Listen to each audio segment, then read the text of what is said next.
गुरुदेव ने कहा आज के बाद इनका नाम राम होगा। पूरी सभा बोली, बोलिए राम लला सरकार की जय। अब मां कौशल्या की गोद में भरतलाल जी थे। गुरुदेव ने कहा महाराज आपके दूसरे पुत्र पूरे विश्व का भरण पोषण करेंगे। क्या करेंगे? भरण पोषण समझते हैं? भरण पोषण मने सीपी भैया, भरण पोषण मने हाँ, भोजन पानी की व्यवस्था करेंगे। हाँ, पेट ओट भरेंगे। तो भरत जी सबको भोजन कराते हैं का? देखिए नाम में ही अर्थ है भरत। जिसकी शरण में जाने के बाद हम भरी जाएं अथवा जो हमको भर देता है उसका नाम है भरत। तो भरत जी हमारे में का भर देंगे? जो उनमें भरा होगा। ये गिलास देख रहे हैं ना, इसमें पानी है। इस गिलास के नीचे यदि कटोरी लगाएंगे तो कटोरी में क्या भरेगा? बोलिए, आम का रस। हा? पानी भरेगा ना, जो इसमें होगा वही भरेगा। भरत जी के भीतर राम जी का प्रेम रूपी अमृत भरा हुआ है। क्या भरा है? राम प्रेम रूपी अमृत। साधु महात्मा तो कहते हैं राम प्रेम ही भरत जी के रूप में अवतार लिया है। अर्थात जो भी भरत जी के शरण में जाता है, भरत जी उस जीव की आत्मा को राम प्रेम से लबालब भर देते हैं। इसलिए उनका नाम कहा, आज से इनका नाम भरत होगा। अब भरत जी के बाद मां कैकेयी की गोद में सबसे छोटे भैया शत्रुघ्न लाल बैठे थे। गुरुदेव ने कहा महाराज आपके छोटे पुत्र, इनका स्मरण मात्र कर लेने से जीव के सभी शत्रु समाप्त हो जाएंगे। जाके सुमिरन ते रिपु नासा, नाम शत्रुघ्न वेद प्रकाशा। शत्रुघ्न जी का नाम लेने से शत्रु समाप्त हो जाएंगे। ये कैसे संभव है? देखिए हमारे जीवन के सबसे बड़े शत्रु हैं 6 विकार। काम, क्रोध, मद, मोह, लोभ और मत्सर। ये जो 6 विकार है ये सबके भीतर है। जो भी कही रहा है कि हमारे भीतर कोई विकार नहीं, और झूठ बोल रहा है। 2 बार मुहुआ चिढ़ा कर देखिए, तुरंत पिन पिन आ जाएंगे। है? हाँ, किसी में क्रोध अधिक है, किसी में काम अधिक है, किसी में लोभ अधिक है। हम कथा बाँच रहे हैं, हमारे भीतर भी सब विकार है। हम कभी नहीं कहते काम छोड़िए, काम छोड़िए, क्रोध छोड़िए। जब हमारे नहीं छूट पाया है तो आपका कैसे बोले छोड़ दीजिए? ये छूटने वाला नहीं है। ये विकार को हम धीरे धीरे कम कर सकते हैं। कैसे कर सकते हैं? शत्रुघ्न भैया के नाम को लेकर के। क्यों? जब हम, कल आपसे मैंने निवेदन किया, जब हम किसी का नाम याद करते हैं तो उसका चरित्र याद आता है। शत्रुघ्न भैया भगवान के दास नहीं है, शत्रुघ्न जी भगवान के दास है।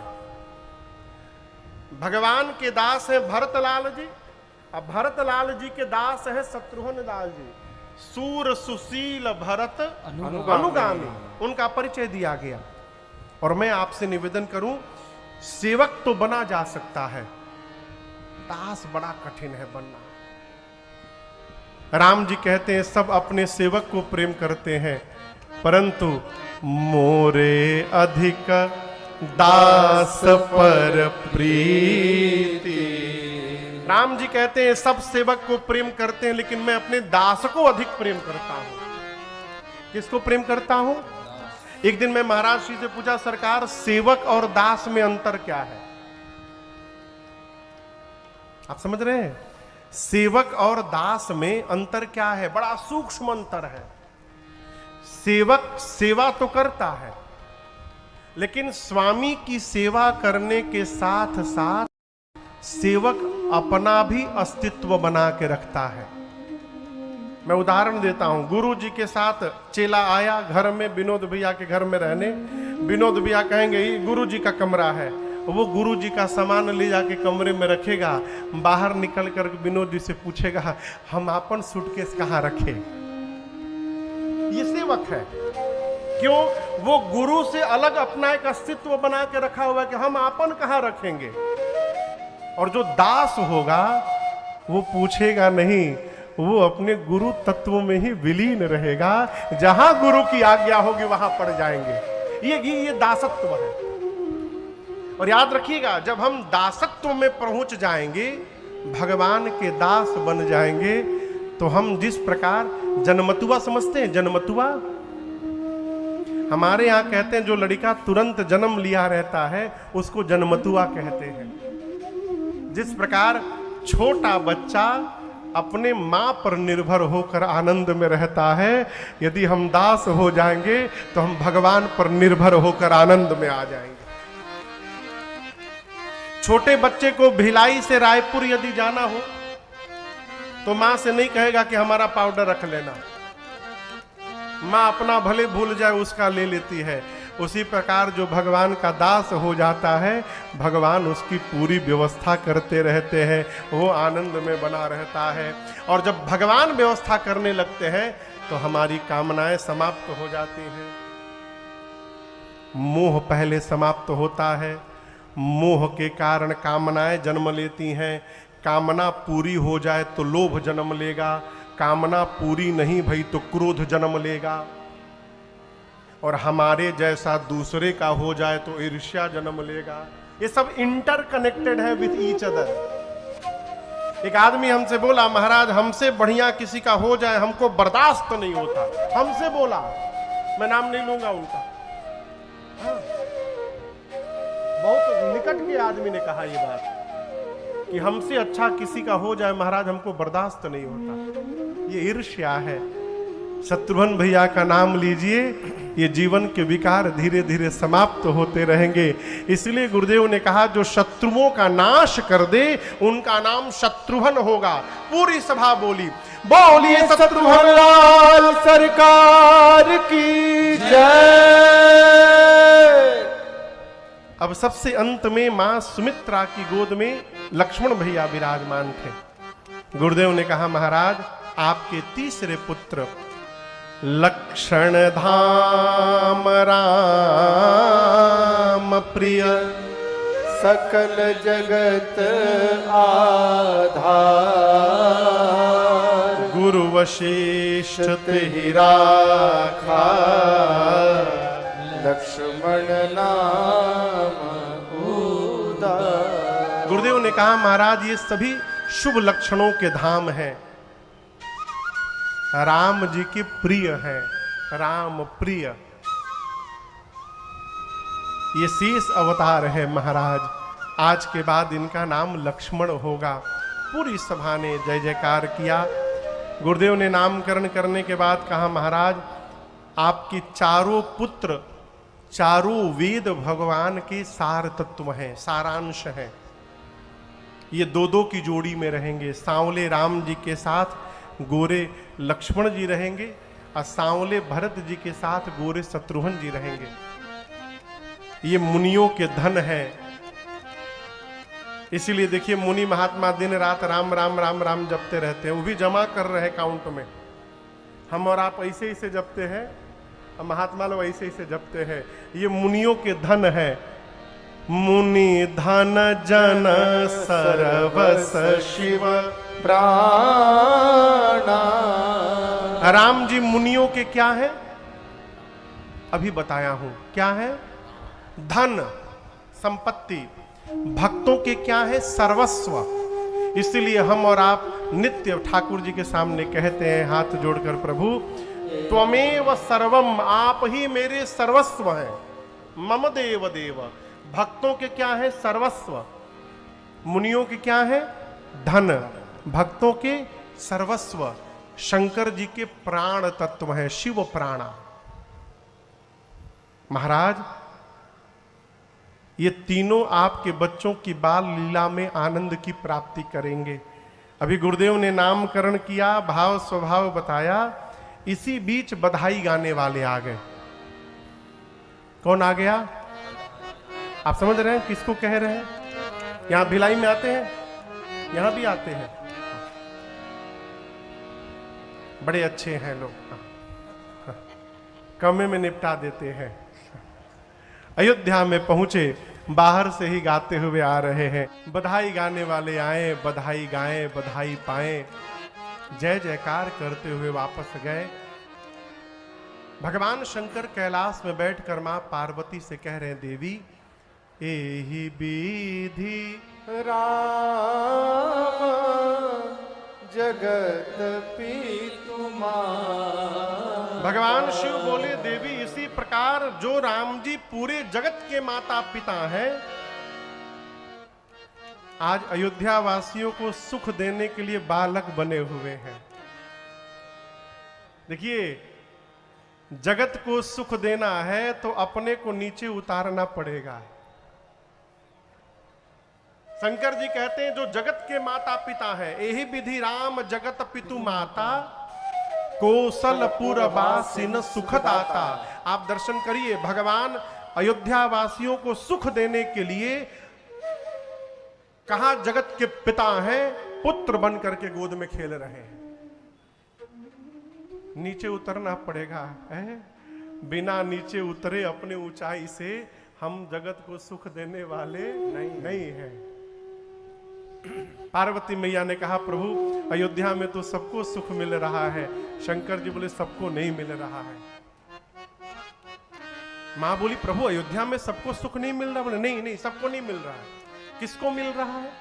तो शंकर जी कहते हैं कि जिन रघुनाथ चरण रतिमानी, तिनकी गति प्रगट भवानी। जिस मनुष्य ने अपने मन के तार को परमात्मा के चरण में बांध रखा है। देखिए, राम जी का एक शब्द मैं कहूं, राम जी का वाक्य, सुंदरकांड का प्रसंग है। राम जी विभीषण जी से कहते हैं, मित्र, माता पिता भाई बहन जगत में जितने संबंध हैं, सभी संबंधों को बाती बना करके, उस संबंध में जो प्रेम है, उस प्रेम की बाती बना करके, बाती समझ रहे हैं ना, डोरी बना करके, और उस डोरी को मेरे पांव में जो बांध करके बैठा है, सबके ममता ताग बटोरी, मम पद मन ही बांधी बड़ी डोरी। ऐसे व्यक्ति को मालूम है मैं कैसे रखता हूं? शंकर राम जी कहते, जिस प्रकार लोभी व्यक्ति के हृदय में धन रहता है, उसी प्रकार उस व्यक्ति को मैं अपने हृदय में बसा करके रखता हूं। अस सज्जन मम उर बस कैसे, लोभी हृदय बसई धनु जैसे। जो राम जी के चरणों में प्रीति करता है, उसी को केवल सुख मिल सकता है।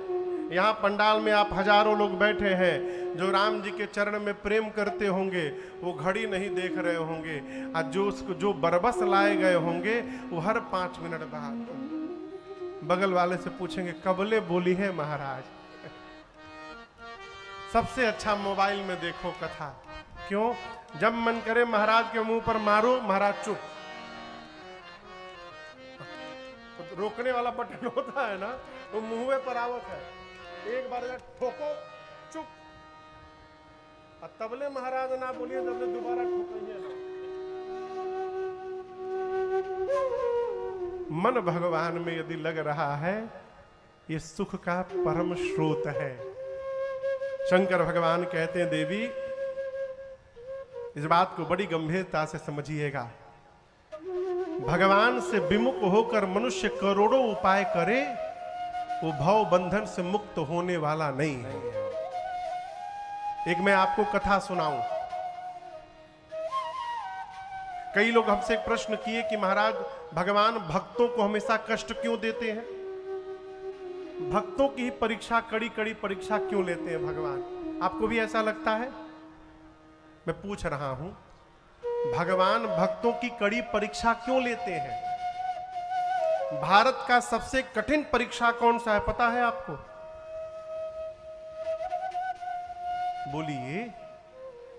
हाँ, यूपीएससी, आईएएस, पीसीएस का जो एग्जाम है वो सबसे कठिन परीक्षा है। कई लोग जीवन कई बार देते लेकिन पास नहीं हो पाते। लेकिन आप बताओ, उसको जो एक बार पास कर लेता है तो फिर उसके जीवन में कैसा बदलाव आता है। सड़क पर बैठने वाला जीव भी यदि उस परीक्षा को पास कर ले तो एक परीक्षा केवल पास करने के बाद वो शिखर पर पहुंच जाता है। मैं क्यों कह रहा हूं, यदि भगवान आपकी कड़ी परीक्षा ले रहे हैं तो इस बात को मान करके बैठिए कि वो आपको शिखर पर पहुंचाना चाहते हैं। अपनी पूरी ऊर्जा से परीक्षा दीजिए। वहां रोने का विषय नहीं है, वहां परीक्षा में उत्तीर्ण होने का प्रयास करिए। एक बार पास हो जाइएगा परीक्षा में, ठाकुर जी आपको शिखर पर पहुंचा देंगे। फिर जीवन में हमेशा आनंद ही आनंद बना रहेगा। भगवान शंकर कहते हैं, भगवान से विमुख होकर जीवन में सुख मिलेगा असंभव। जिस प्रकार सूर्य से विमुख होकर खड़े हो जाइए, आपकी परछाई आपके सामने खड़ी रहती है। आप समझ रहे हैं? सूर्य से उल्टा खड़े हो जाइए मुंह करके, आपकी परछाई कहां रहेगी? आपके सामने रहेगी। अब आप भागते रहिए कि हम परछाई को हरा देंगे। आप कितना भी भागिएगा, परछाई आगे आगे दौड़ेगी। यदि परछाई से पीछा छुड़ाना है, परछाई को पीछे छोड़ना है, तो भागने की आवश्यकता नहीं है, आपको अपनी दिशा बदलने की आवश्यकता है। भगवान सूर्य की ओर मुख करिए, बिना दौड़े परछाई पीछे चली जाएगी। उसी प्रकार रघुनाथ जी की ओर मुख कर लीजिए, जीवन की सारी समस्या अपने आप पीछे चली जाएगी। हमको सामने विपत्ति इसलिए दिखाई पड़ती है कि हम भगवान से विमुख होकर के खड़े हैं। ठाकुर जी तो आनंद है, जहां भगवान दिखाई पड़ जाए वहां केवल आनंद की वर्षा होती है। शंकर भगवान कहते हैं, देवी मन क्रम बचन छाड़ी चतुराई, भजत कृपा करी हहीं रघुराई। कुछ ना करिए, चतुराई का त्याग करके भगवान का भजन करिए। अब भजन करने का क्या मतलब है? भजन करने का मतलब ये नहीं कि ढोल मजीरा झाल तबला नाल हारमोनियम लेकर के झमर झम झम झम पीट रहे हैं। हम तो भजन कर रहे हैं, भजन नहीं है। एक बात बोले हम आप लोगों से, बुरा नहीं मानिएगा ना। जागरण आप लोग भी सुनते होंगे, कहीं कहीं पर जागरण में इतना तेज बाजा बजता है, इतना तेज बाजा बजता है कि वहां कान नहीं दिया जा सकता। सोचिए, उतनी तेज आवाज में भगवान वहां होंगे। हा? ये भजन। किसी को देख करके यदि आपके मन में एक कहानी सुनाऊं। एक राजा थे। कौन था? राजा का नियम था कि उनके सामने जो भी आकर जो भी मांग दे, राजा उसको दे देते थे। किसी को भी राजा ने जीवन में नाम नहीं बोला, लेकिन मांगना पड़ेगा आपको। एक बार राजा अपने मंत्री के साथ रथ पर बैठकर कहीं जा रहे थे। तब तक दूर एक पेड़ के नीचे एक भूखा बूढ़ा आदमी बैठा था। इतना भूखा कि उसकी पेट और पीठ दोनों भूख के कारण सट के एक हो गई थी। राजा ने देखा तो रथ रोका और अपने मंत्री से कहा कि जाओ उस बाबा से पूछो उनको क्या चाहिए। मंत्री ने जाकर कहा, बाबा अमुक देश के राजा हैं, इनको दानवीर कहा गया है, इनकी दान की चर्चा पूरे जगत में है, आपका सौभाग्य है, इनकी दृष्टि आपके ऊपर पड़ गई है, कहिए क्या चाहिए आपको। उस बूढ़े बाबा ने कुछ बोला नहीं। कई बार मंत्री ने पूछा, बाबा ने कुछ नहीं कहा तो मंत्री ने आकर राजा से कहा, सरकार वो तो बोल ही नहीं रहे। अब राजा उतरा रथ से, गया, जाकर प्रणाम करके कहा, बाबा मैं अमुक देश का नरेश, मेरे द्वार से कोई आज तक खाली नहीं गया, बताइए आपको क्या चाहिए। तो बूढ़े बाबा देखकर मुस्कुराते रहे, कुछ बोले नहीं। जब 3-4 बार राजा ने पूछा तो बाबा ने कहा, मैं क्या बोलूं तुमसे। मुझे देखने के बाद भी यदि तुमको पता नहीं चल पा रहा है कि मुझे क्या चाहिए, तो मैं तुमसे क्या बोलने जाऊंगा, मुझे कुछ नहीं चाहिए। ये कथा कहती है, बोलने के बाद यदि आप दया कर रहे हैं, ये दया नहीं है। चाचा जी, आप चल रहे हैं और यदि राम जी तो कहते हैं कि परहित बस जिनके मन माही। परहित, परहित समझ में आ रहा है? परहित मने पर का हित करना। ये पर कौन है? भतीजा, भगीना, फूफा, मौसा, मामा, चाचा, इन सब का हित करिए। मेरे सामने की घटना है, अयोध्या में मैं महाराज श्री के साथ बैठा था, एक माई आई चाचा जी, 10 साल पहले की बात है। बोली, सरकार आपकी कथा सुनकर जीवन में बड़ा बदलाव हुआ, अब मैं भी परसों परहित करके आई हूं। महाराज जी बोले, का की तुम परसों परहित? बोली, महाराज एक ठे वॉशिंग मशीन खरीद के बेटी को दे करके आई हूं। महाराज जी बोले, तुम इसको भी परहित में गिन करके बैठी हो? पर कौन? जो न आपको जाने, जिसको न आप जाने, जिससे आपका कोई संबंध नहीं है, ऐसे किसी जीव का यदि आप हित कर रहे हैं, इसका नाम है परहित।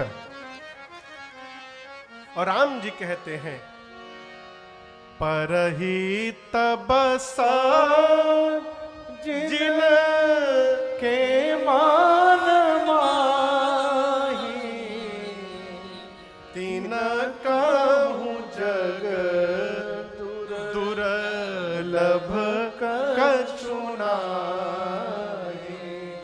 राम जी कहते, परहित करे चाहे न करे, यदि परहित करने का भाव भी मन में आ गया, कितनी छूट, आप दर्शन करिए। परहित करिए चाहे मत करिए, परहित करने का भाव भी यदि मन में जग गया, राम जी कहते हैं उस मनुष्य के लिए संसार में कुछ भी दुर्लभ नहीं है, वो कुछ भी प्राप्त कर सकता है। ये क्या है महाराज? आप सड़क पे चल रहे हैं, कोई भूखा दिखाई पड़ गया, आपके मन में भाव आ गया, काश यदि हमारे पास पैसा रहता ना, हम इनको एक रोटी खिला देते। इतना भी यदि मन में आ गया, ये उद्धार कर देगा आपका, ये कल्याण कर देगा। यदि इस प्रकार की हमारी भावना है, तो हर श्वास में हमसे भजन हो रहा है। यही जीवन का वास्तविक भजन है।